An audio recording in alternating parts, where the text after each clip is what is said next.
Ladies and gentlemen, her. Hello. We have an unexpected guest here today. Okay, hello. I really need a better camera because I need to document this in 4K, okay? I look very good right now. I haven't posted in 10 months, and by the time this is done and uploaded, it will have been 11 months, so sorry about that. More like a year. It's not that I didn't want to, it's just life got in the way. I wrote a whole video about Animal Crossing and then I had to rewrite it for some reason. Then I recorded it and I lost the footage stupidly. And then I gave up on that. And then I started to write this video and then I finished it and then I didn't film it until now. So I'm gonna start reading from the script I wrote now. Let's go. I was one of those kids that liked to read a lot, a book or two per week at one point. That eventually led me to reading The Young Promising Wizard That Became a Magical Cop.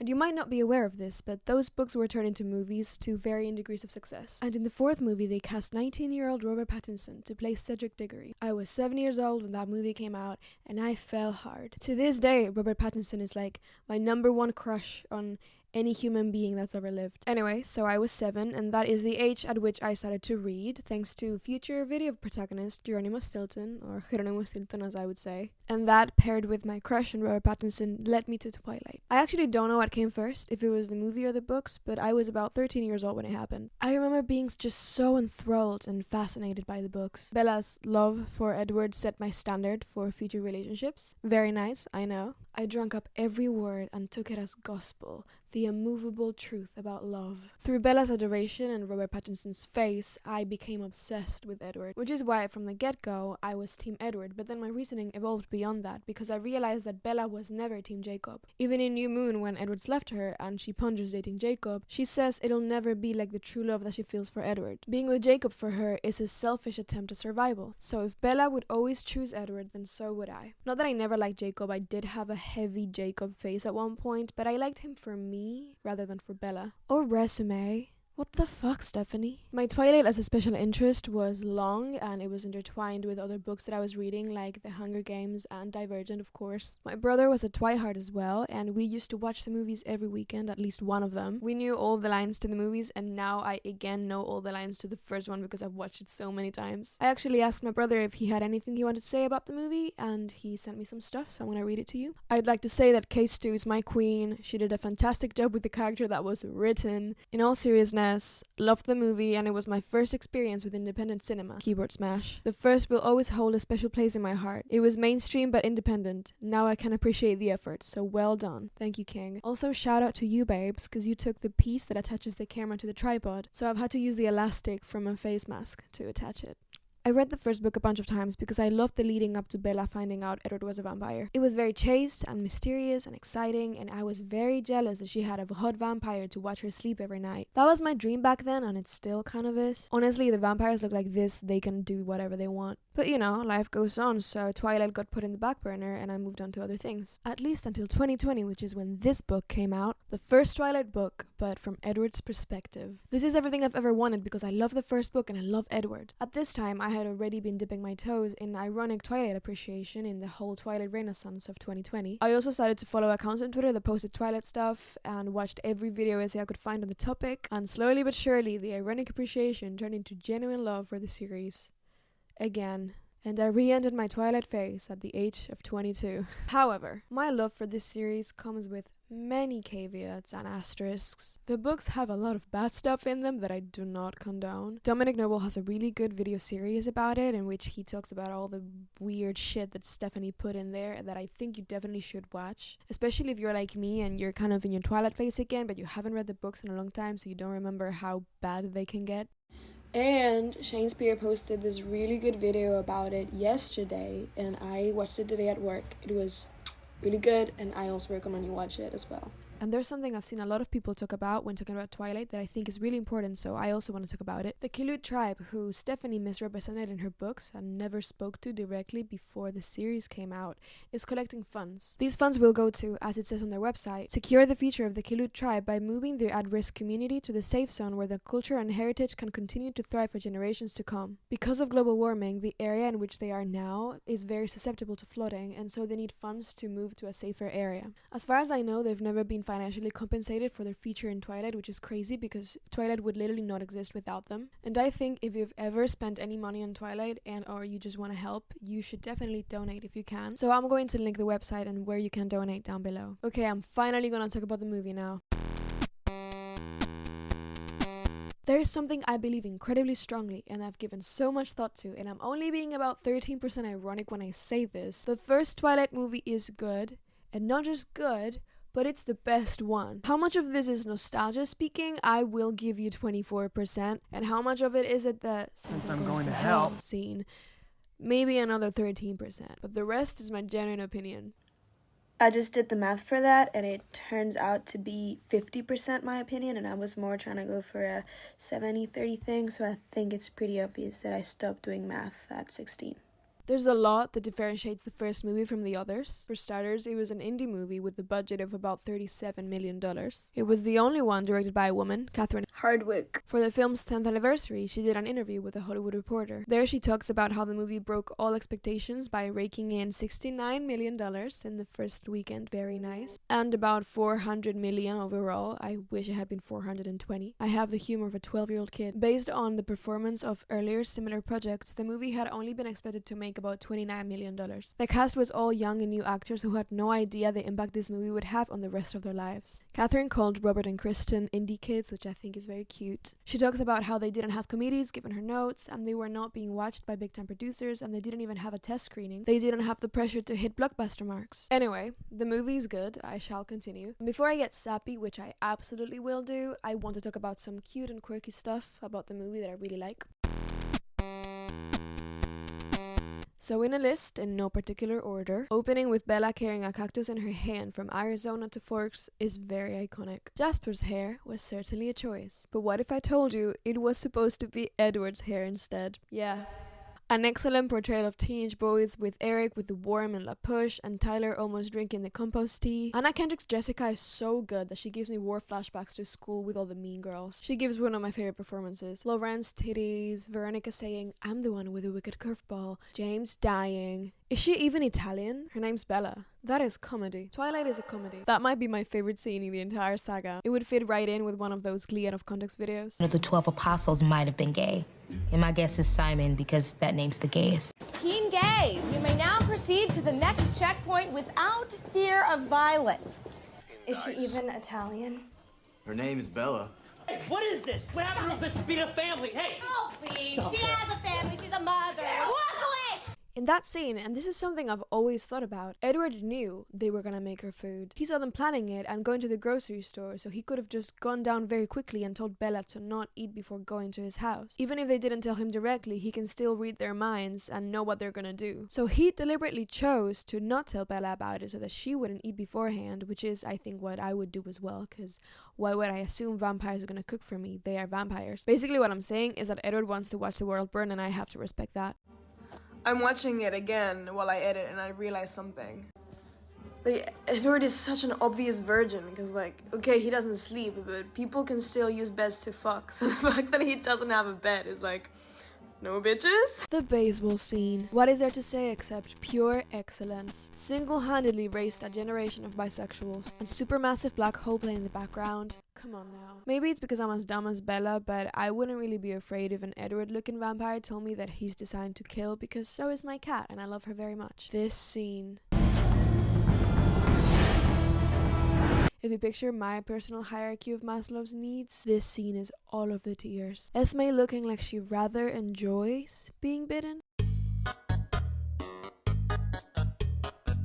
It really is amazing to see yourself represented on screen. Bella's iconic journey to realizing Edward's a vampire. I will now narrate it to you. She realizes there's obviously something weird going on with Edward. See the car crash and the subsequent gaslighting, and also just the general creepy vibe he has going on. Jacob tells her the Kilut legend of the Cold Ones. Important. The Cold Ones. She googles a book of Kilut legends and finds a nearby bookstore that sells it. In Port Angeles, a city that she has to drive to. She goes all the way there, grabs the book, and after many things happening, goes back home. She reads the book for about 2 minutes until she finds the words Cold Ones. Jacob tells her the Kilut legend of the Cold Ones. So she puts the book down and googles Cold Ones. And that takes her to these words. Undead, speed, strength, cold-skinned, immortal, drunk blood, which fucking finally leads her to the final conclusion. Vampire. It's so convoluted and ridiculous and unnecessary and stupid, and I love it so much. Also, Cat. That was funny. Having read Midnight Sun and Edward's endless rambling about how disgusting and inhuman his sparkly skin is, I have gained a new appreciation for it. Not that I ever disliked it, I always thought it was cool and made sense. But now I've really thought about it and I'm an official defender. It's been made fun of relentlessly for years, it's been called gay. What an insult, right? People have said that it makes these vampires less serious and dangerous. My guess of why is that being sparkly is seen as feminine, and obviously feminine bad, right? So sparkly bad. But no, I would say sparkly good, feminine good, and that vampires being sparkly in the sun is actually genius. The Twilight vampires are beautiful heavenly creatures that are designed to attract humans in every possible way. Their musical voice, their smell, their godly appearance. Humans love shiny things, our eyes get drawn to sparkles. Vampires looking like diamonds in the sun is a nail in the coffin for us, the last piece of the puzzle to draw us to our death. Because these vampires, just like my cat, are as deadly as they are beautiful. They are light speed fast, superhumanly strong, hard as marble, and designed specifically to kill humans. They only feel fully satisfied when they drink human blood, and it takes very big efforts to be vegetarian. Them being sparkly can only make sense. It lures us to our demise, and it's just really cool. I don't know what it was. The sparkly vampire thing, the demographic being mostly teenage girls, the big presence of the romance plot, Stephenie Meyer. But so many people hated Twilight. They said Twilight was stupid, ridiculous, bad, gay, which, again, what a great insult. A lot of flack has been directed specifically to the first movie. It's trash. Why is it blue? It takes itself too seriously. The acting's bad. I'm here to tell you, it's actually very good. I really like Bella's inner monologue. I think it tells us enough about her without holding her hand. It pops up here and there in places that I think benefit from it, and it doesn't just appear in the beginning to tell instead of show and then disappear through the whole movie to then appear at the end again, like so many movies do. I am captain of the Blue Filter Defense Squad. I think it was a genius idea, and I wish they had kept it for the rest of the saga. They could have changed it a little bit for each movie to show a growth in the story. It makes any clip or frame from the movie you might come across instantly recognizable. You know it's from the first movie, and it sets the movie apart from the rest and makes the others look boring in retrospect. The movie feels cold and magical, like it takes place in a universe where there's vampires roaming the streets, which would be the case. But yeah, I think it's a good choice that makes the movie better. The movie does a good job of establishing Bella as what she is. A shy, clumsy, selfless, hard-headed, decisive, dramatic teen girl. We see it through her constant little accidents, her choosing to suffer for others' sakes, moving to Fork so that her mom can travel with Phil, and then being willing to die for her when she thinks she's in danger, worrying about her father and hating that she has to hurt his feelings so she'll be able to leave and he'll be safe, telling Mike to ask Jessica out and Angela to ask out Eric, knowing they want to go to the dance with them, telling Tyler it's fine about the accident where he almost killed her in spite of Charlie being very angry at him. This is all shown through small but meaningful scenes which make Bella feel like a real person. Even her wanting to be turned into a vampire for eternity because she wants to be with a guy she's known for a month makes sense to me. I'm only a little bit embarrassed to say that I know for a fact that 17-year-old me would have wanted the exact same thing. Teen girls, they can be dramatic as fuck, and some amazing things can come from it, like Sour and Pure Heroine. Gotta say, I haven't read the books in years, except for New Moon, which I did read late last year and I surprisingly enjoyed. And it's made me like the movie versions of the characters, especially Bella, a lot more. Book Bella is dramatic and melancholic in a way that often loses me. Not that I don't emphasize with her about her pain of her vampire boyfriend leaving her, but I just don't find her likable like I used to. Movie Bella I find a lot more compelling. Maybe it's because I don't have to hear her ramble on and on about how unworthy of Edward she is, but I also think there's something else. She seems more in possession of herself and her identity than in the book. She's also more charming, and Kristen Stewart plays her in a cute, shy but self-assured way that makes me like her, even when she's pleading Edward not to leave her again.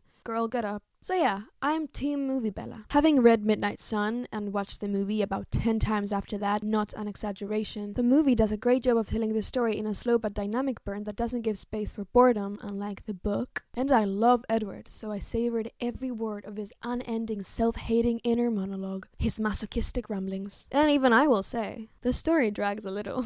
The movie moves to the events in a much smoother fashion, interlocking them and making it an easy but very enjoyable watching experience. Very engaging and fun, with stakes that feel like they matter every time. I recently watched this movie 4 times the same week, and I didn't get bored not even once. That being said, I do have a superpower called autism that allows me to watch the same movie 4 times in a week and not get bored, so take what I'm saying with a grain of salt. Twilight the movie makes you a part of the story, wrapping you in its blueness, the small mannerisms of the people in Forks and Bella's life, gives you the clues to see who these people are and their relationship with each other. It doesn't hold your hand and assume you won't be able to follow without the text making everything evident. It invites you to look around and see beyond the words being spoken. One of my favorite examples is Bella and Edward coming back from Port Angeles and stopping at the police station. Bella asks what killed that guy. I forgot to look up his name. This is his name. Carlisle says animal attack and makes eye contact with Edward, whose features turn concerned. He's read Carlisle's mind and knows it was a vampire attack. You'll only notice it once you know of the vampirism and powers. It's subtle and gets the point across. The movie is full of details like this, which you notice with each rewatch. Because Twilight has almost infinite rewatchability. Every time I watch it, I notice something new I hadn't seen before. Or simply, I've just watched this movie so many times recently that I've lost my mind a little bit. Maybe it's both. Obvious shit, the soundtrack is excellent, this has been said to the death, and it needs to be said again. So fucking good and iconic, and I wish My Chemical Romance, who I'm seeing this month, by the way, I'm seeing them. Also, here's my Chemical Romance tattoo. Yes, I am that type of person. I just wish they had agreed to be in the movie, because that's the only way it could have been any better. And now, are you ready for me to reach to the stars? I refuse to believe that the Say It vampire scene was meant to be taken completely seriously. It looks goofy. The camera circling around Bella and Edward, them standing there without moving, the very awkward silent pauses in between their lines, Edward yanking a tree from the ground and tossing it to show how strong he is, picking her up and zooming through the woods to a light source to show her his diamond skin, how absolutely disgusted he is at himself, whilst Bella is just looking at him in awe.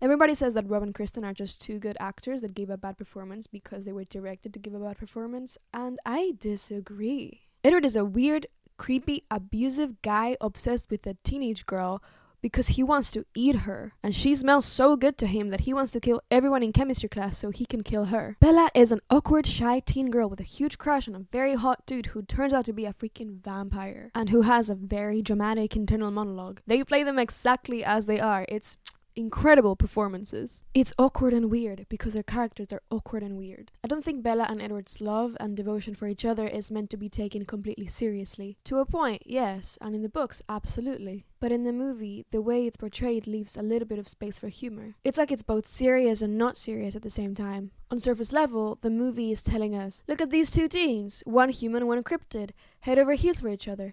Isn't it beautiful?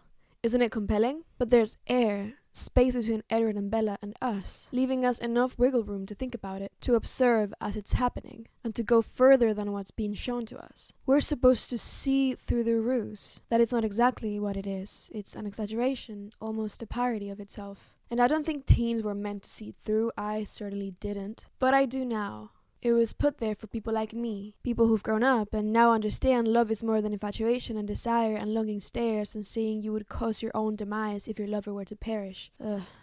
Or maybe I'm overthinking the fuck out of it and it's just a silly movie about a weird, ridiculous relationship. I don't know. I think I've got a point though. But what I can feel without a doubt is so much love. The love they put into it, into building this little blue universe. It feels alive and detailed and full of emotion everywhere. From Bella's room to the biology class to Charlie's favorite diner, the scene at La Push with Bella and Jacob's friends, the Cullens making pasta, the forest, the excellent soundtrack, this shot of Edward that makes it look like he has angel wings reflecting how Bella sees him, Bella's outfits, Edward's winter coat. It's all so intentional, so cohesive, like a puzzle where all the pieces fit almost right. It feels like the people who made this movie really cared about it, and from interviews I've read, it really did seem that way. Nobody expected this movie to do as well as it did. They didn't even expect it to make its budget back. It was made by a team of people who wanted to bring the story to life, and it shows. There's this general feeling I get in every scene. It's intimate and tense. Like when you're sitting with someone you really like, but you can't bring yourself to tell them. So you both sit in silence, air charged with emotion, waiting for one of you to crack. That's how this movie, the relationship between Edward and Bella, and the movie and me makes me feel. And that to me is Twilight. So I consider this movie a huge success. It feels like this gem I get to analyze over and over through the years, coming to it a different person each time. And as I grow and change, I can see more things in it that I didn't see before. Fuck, okay, I got sappy. Can't help it. Okay, next and final section. I don't know if this movie is good representation of anything, but for me it means teenagehood, melodrama, infatuation, and youth. I've been fascinated by teenage me for a few years now, basically ever since I stopped being her. I read my old diaries and cringe at all the bad poetry and lyrics and self-important essays. I look at the self-portraits she made of the woman she wanted to be, and I kinda look like her now. I've been trying to, through endlessly writing, capture my teen self so I can never forget her. So I can never forget what it felt like being her, because I have her to thank for so much, and also I think she would really like who she became. I look at myself now and I see all of the seeds that I was planting without even realizing. And Twilight has opened this door for all those memories and feelings. It's this connection that I have with her. I just think that if we're all so enthralled by it, even all these years later, there has to be something more to it. It can't just be a bad and funny movie, right? And I want to keep watching it and thinking about it. I want to talk about it with anyone who will listen, and this video is just the beginning of that.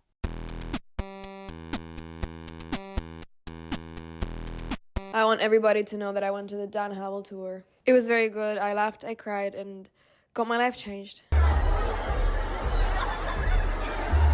it's F&B. What the fuck even is your sexuality? I cannot find my interface, so I hope my phone's good. I hope the audio isn't sucky. So it's September now, and I'm still not done with this fucking video, but I think by tomorrow, it'll be over, which, thank you God. So here comes the addendum. I can't believe I almost put this video out without talking about this scene when I've loved it for years, and to me it represents what this entire movie is about. End of the movie. Bella and Edward are at the prom, alone at the gazebo after everyone else left when they could see their intense horniness for each other. Flatless Bird, a beautiful track, is playing in the background. I had it on a loop as I wrote this part. Bella expresses her wish to be a vampire so she can be with Edward forever. To be honest, same. I'm a Pisces and I've never been in love, but I know as soon as I am, I will want to turn that person and me into vampires so we can be together forever. Edward says that she doesn't understand the gravity of what she wishes for, and that he won't end her life for her. He wants her to have a normal human existence. She insists she wants him forever. He lovingly takes her face in his hand and asks if she's ready, and she says yes between breaths. He gets close to her neck, as if he was gonna bite, and kisses it tenderly, with visible struggle, and then almost in tears, asks if it's not enough to have a long happy life with him. She answers that yes. For now. Then they share a very intense but soft few kisses and dance together, and that's the last we see of them in this movie. I love this scene so much. Edward's visible struggle with what he wants and what Bella wants, his self-hatred, and the fact that he knows he should stay away but can't, so he has to settle for being with Bella but denying her vampirism. And Bella, who has no doubt of what she wants and asks for it, insists even when Edward is so set on telling her no. Edward jokingly asking if she's ready to be bitten now, and her genuinely saying yes. How he clearly isn't gonna bite, and yet she's preparing herself for impact. The tenderness and pain with which he kisses her neck, how he's almost in tears after. It seems so simple, and yet it's such a complex, charged scene. Their chemistry is through the roof. I'm very happy it exists. I think, to summarize, there's just a special appeal to leaving everything behind, to move in with my quiet dad into a small rainy town surrounded by forests, where I know nobody and nobody knows me, and I get to simply exist without anyone's expectations weighing on me, until I meet a mysterious and beautiful boy that makes me feel like life could be so much more than what I once thought it to be. As much as it makes me sad, since I am 100% a summer person. Summer is ending, and Twilight season is approaching. I wish everybody a happy Twilight marathon experience, and I'll be there with all of you. Please subscribe and like the video and stuff. Thank you.